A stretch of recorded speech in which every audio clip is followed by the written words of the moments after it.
নমস্কার বন্ধুরা, আজ আমি মালদার আইহো থেকে বলছি।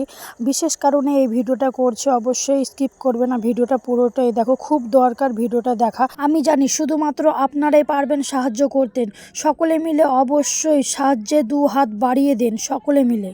তো অবশ্যই আমার সাথে থাকুন, পাশে থাকুন, খুব দরকার, খুব হেল্প করতে হবে, সকলে আসুন দেখুন। বন্ধুরা, আজ আমি এসেছি এক অসহায় দরিদ্রের পরিবারের পাশে। দেখতেই পাচ্ছেন বন্ধুরা, আমার পাশে আছে এক মা আর তার সন্তান। এক অসহায় মা তার সন্তানের অসুখ নিয়ে বহুদিন থেকে ভুগছে। এই বাচ্চার নাম কিন্তু চিন্ময় দাস, বয়স 12 বছর। এই বাচ্চার কিন্তু একটা কিডনি পুরোটাই খারাপ হয়ে গেছে, আরেকটা কিডনিতে সমস্যা হচ্ছে।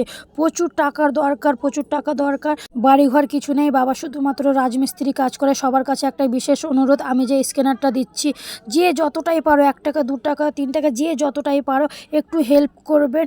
আমাকে সবাই চিনে, মটরে নিরুপমা সবাই চিনে, কিন্তু আজ আমার এই ভিডিওটা সকলের কাছে পৌঁছে দিতে হবে। আজ অনেক দিন থেকে আমার ভিডিও শেয়ার হচ্ছে, কিন্তু আজ এই ভিডিওটা শেয়ার করতে হবে। লাইক কমেন্ট কিছুই দরকার নেই, শুধু ভিডিওটা শেয়ার করতে হবে, সবার কাছে বাড়িয়ে দিতে হবে। সবাই যেন 2 হাত বাড়িয়ে দেয় বাচ্চাটার জন্য। বাচ্চার মুখের দিকে তাকানো যাচ্ছে না। এই যে স্ক্যানারটা দেখতে পাচ্ছ, স্ক্যানার দিয়ে সবাই একটু সাহায্য করো।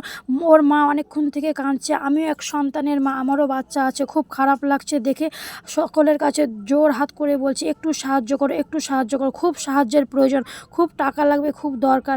কিছুদিনের মধ্যে ওর অপারেশন করতেই হবে, নইলে হবে না। কিন্তু অবশ্যই সবাই একটু সাহায্যের হাত বাড়িয়ে দিন, একটু পাশে থাকেন, সাথে থাকেন।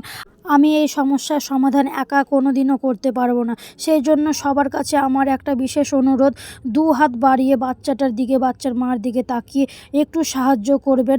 আমি এটা কোনো দিনও চাই না, কারণ আমিও এক মা, আর আমি জানি আপনারাও এটা কোনো দিন চাইবেন না যে এক মার কোল শূন্য হয়ে যাক। সেই জন্য আপনাদের কাছে বিশেষ অনুরোধ যে অবশ্যই ভিডিওটা প্রচুর পরিমাণে শেয়ার করুন, আর একটু 2 হাত বাড়িয়ে একটু সাহায্য করুন। যখন থেকে আমি এসেছি দিদি তখন থেকে কান্না করছে, দিদিকেও চোপানো যাচ্ছে না, কি বলবো, মার মন সামলানো যায় না। তো অনেকে ভাববে আমি ফেক ভিডিও করছি। স্ক্রিনের উপরে দেখো, আমি কয়েকটা রিপোর্টও দিয়েছি। শুধুমাত্র আপনারাই পারবেন এই অসুস্থ বাচ্চাকে সুস্থ করে তুলতে। জোড়হাত করে বারবার বলছি, বারবার অনুরোধ করছি, অবশ্যই সকলে মিলে একটু পাশে থাকুন, সাথে থাকুন, একটু সাহায্য করে যাবেন। অবশ্যই সকলে ভালো থাকুন, সুস্থ থাকুন, 2 হাত বাড়িয়ে বাচ্চাকে সুস্থ করে তুলুন।